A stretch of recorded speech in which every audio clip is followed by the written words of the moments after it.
بسم اللہ الرحمن الرحیم۔ آج ایک درد بھرا قصہ سناؤں گی، ایک معصوم بیٹی کا جس کو زندہ دفن کیا گیا۔ وہ معاشرہ بڑا شفاق معاشرہ تھا جس میں بیٹیوں کو زندہ دفن کر دیا جاتا تھا۔ بڑے بڑے جرائم کیے جاتے تھے اور مجرم کو داد ملتی تھی۔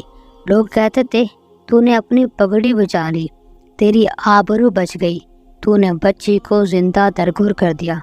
ایک شخص حضور صلی اللہ علیہ وسلم کی خدمت میں حاضر ہو کر اپنی بیٹی کو زندہ دفن کرنے کی کہانی سناتا ہے۔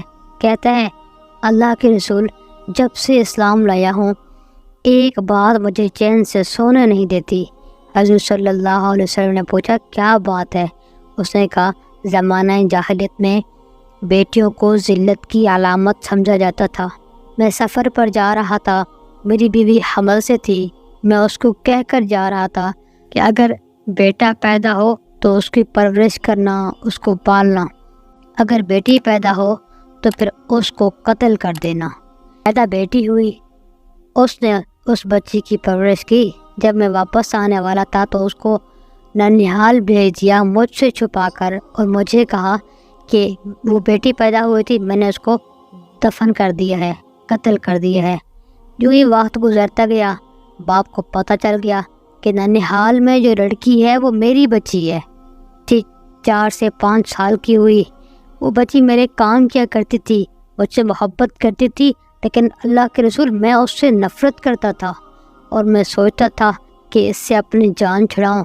چنانچہ ایک دن میں نے اپنے بیوی سے کہا، اس کو اچھے کپڑے پہناؤ، اس کو تیار کراؤ، میں نے اس کو کہیں لے کے جانا ہے۔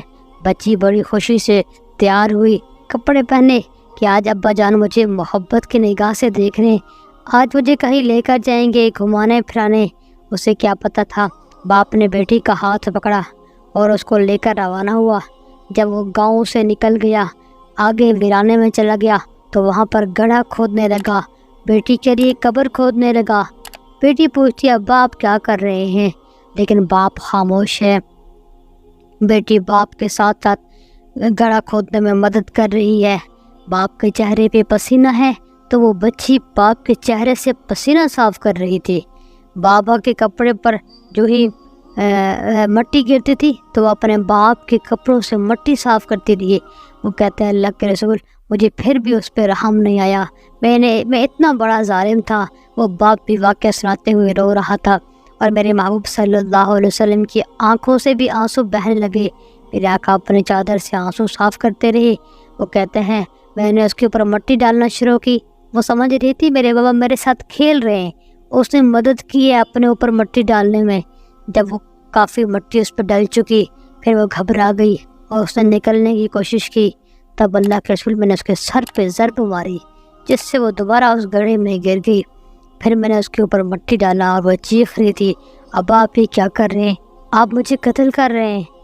یہاں تک کہ میں نے اس کو پورے کے پورے کو دفن کر دیا۔ اسلام لے آیا ہوں لیکن پھر بھی بے چین ہوں، یہ بات مجھے نہیں بھولتی۔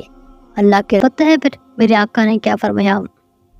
میرے آقا صلی اللہ علیہ وسلم نے فرمایا، اپنے سے پہلے والے سارے گناہوں کو مٹا دیتا ہے، تیرا یہ گناہ تجھے معاف کر دیا ہے اللہ تعالیٰ نے۔ بہت سارے لوگ میرے آقا صلی اللہ علیہ وسلم کو تو مانتے ہیں لیکن بیٹیوں کے ساتھ صحیح معاملہ نہیں کرتے، ان کے اوپر کوئی احسان کرتے ہیں تو جتلا کر کرتے ہیں کہ تو بیٹی ہے، میں نے تیرے لیے یہ کیا وہ کیا، حالانکہ یہ اس کا حق ہے۔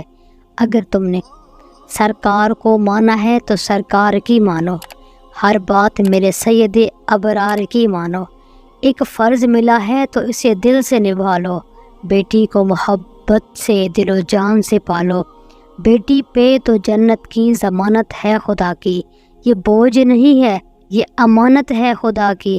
اللہ کبھی بیٹی سے نفرت نہ کرو، تم قانون شریعت سے بغاوت نہ کرو، تم دنیا میں تم آئے ہو تو واپس بھی ہے جانا، محشر میں نہ پڑے تمہیں چہرہ چھپانا، بیٹی کی محبت میں کہیں بھول نہ جانا، بیٹی تو ہے اللہ کا انمول خزانہ، امت سے یہی کہہ گئے حسنین کے نانا، بیٹی تو ہے اللہ کا انمول خزانہ، جنت میں یہی تم کو دلائے گی ٹھکانہ، بیٹی تو ہے اللہ کا انمول خزانہ۔